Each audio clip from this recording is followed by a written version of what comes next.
জমিয়তে উলামা ইসলাম, এই জমিয়তে উলামা ইসলাম এদেরকে নিয়ে আসলাম, আমরা সামনে চলবো ইসলাম দেশ মানবতার কল্যাণের জন্য। আলহামদুলিল্লাহ নিয়েও আসছিলাম সব ইসলামী ঘোড়া দলগুলো, বিশেষ করে এই ইসলামী আন্দোলন, তারপর বাংলাদেশ খেলাফত মজলিস মামলুক গুরু, এইবার খেলাফত মজলিস আমাদের আব্দুল কাদের বাস্তু, এইবার নেজাম ইসলাম, এরপরে আর জানি কোন দল ইসলামী, এই জমিয়তে উলামা ইসলাম, এই জমিয়তে উলামা ইসলাম এদেরকে নিয়ে আসলাম। নিয়ে আসার পরে আমরা বসলাম, এই মাঝখানে ঘটনা বললাম না, ঝামেলা হয়েছে আর কি অনেক। তাই শেষ করে লিয়াজ কমিটি হইল, 2 জন করে থাকতো, 2-3 মিটিং জমিয়ত উলামা ইসলাম কিন্তু আমাদের সঙ্গেই ছিল। হঠাৎ কোনো কথা নাই, কোনো আলোচনা নাই, হঠাৎ এই যে এক বাক্স নীতি তারা কিন্তু ঘোষণা করে, দেখেন এই সাংবাদিকদের সামনে দেখতেন এগুলো পড়িয়ে আছে না, তারা কি এক বাক্সের নীতির ব্যাপারে একমত ঘোষণা করছে কি করে নাই? হঠাৎ জমিয়তে উলামা ইসলাম দেখি উধাও বেরোয় চলে গেছে। আমরা হতভম্ব যে ব্যাপার, কোন কথা নাই, কোন আলোচনা নাই, এরকম হঠাৎ বের হয়ে গেল কারণ। এরপরে দেখি যে খালেদা জিয়ার ছবি, তারেকের ছবি, যখন এদের মাথার উপরে পপ করিয়ে উঠবে তখন নাকি লোকে লোকারণ্য। তখনও তো বুঝলাম ঘটনা তো আসলে কেউ থাকে, এখন বুঝছি।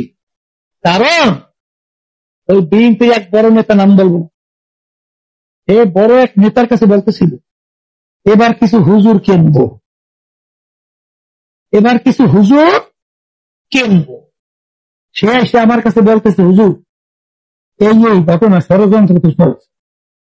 তখন সে বলছিল, এখানে যে বলছিল আমাদের বড় বড় দায়িত্ব সেই মহাসচিব সহ তারাও যখন এই কথাটা বল, তখন সে বলছিল যে কিছু হুজুর আপনাদের সাথে দেব, কারণ যদি আপনাদের কিছু হুজুর না থাকে তাহলে তো ওই আমেরিকা, ভারত, ওই বিভিন্ন দেশ আছে না, ইসলাম উত্থান না হোক এই জন্য বিভিন্ন ষড়যন্ত্র করতেছে। তা আপনাদের সাথে কিছু হুজুর যদি উঁচুওয়ালা, টুপিওয়ালা, উঁচা এই যদি সাথে থাকে তাহলে আমাদের একটা সুবিধা হই, এই জন্য কিছু হুজুর কিছু আপনাদেরকে দেব, ওই কথা বলি আসছে। এরপরে শুরু হয়ে গেল খেলা। আপনারা জানেন না, আমি কিন্তু সব জানি, তো আমার সব খবর আছে, কোন জায়গায় কি বৈঠক হয়, কেরা কি বলো, এরপর কোথার থেকে কি আসে, এত বলবো না, মাফ করবো আমাকে। যেই কথা বলতে চাইছিলাম এটা দেখার পরে হতভম্ব, জিজ্ঞাসা করে ব্যাপার কি আপনারা বেরোয় আসলেন কেন? বলে তাদের স্টেজে জামাত ইসলাম গেছে, এই জন্য বেরোই। আমাদের সমাবেশ করলাম ঢাকায়, মনে আছে? তারা কিন্তু বেরোয় গেছে আমাদের সমাবেশের আগে, কথা বুঝুন না বুঝুন নাই, তারা কিন্তু বেরোচ্ছে আমাদের সমাবেশের আগে, সমাবেশের পরে না। এরপরে আমাদের সমাবেশে দেখছেন কয়েকটা দাবি, এর ভিতরে একটা ছিল পিয়ার হইলে তো বাংলাদেশ একটা সুন্দর স্বর্ণের দেশ, কোন কালো টাকার দৌরাত্ম, চাঁদাবাজি, ধোকাবাজি, গুন্ডাদের তাণ্ডব থাকতো না, আর বাক্স নিয়ে টানাটানি, সিতারাতি, মারামারি, খুন খারাপি আল্লাহর মধ্যে থাকতো না, এবং সবাই সব দেশ চালাবার একটা অংশগ্রহণ থাকতো। কত ব্যাখ্যা দরকার নেই, সংক্ষেপে বলছি।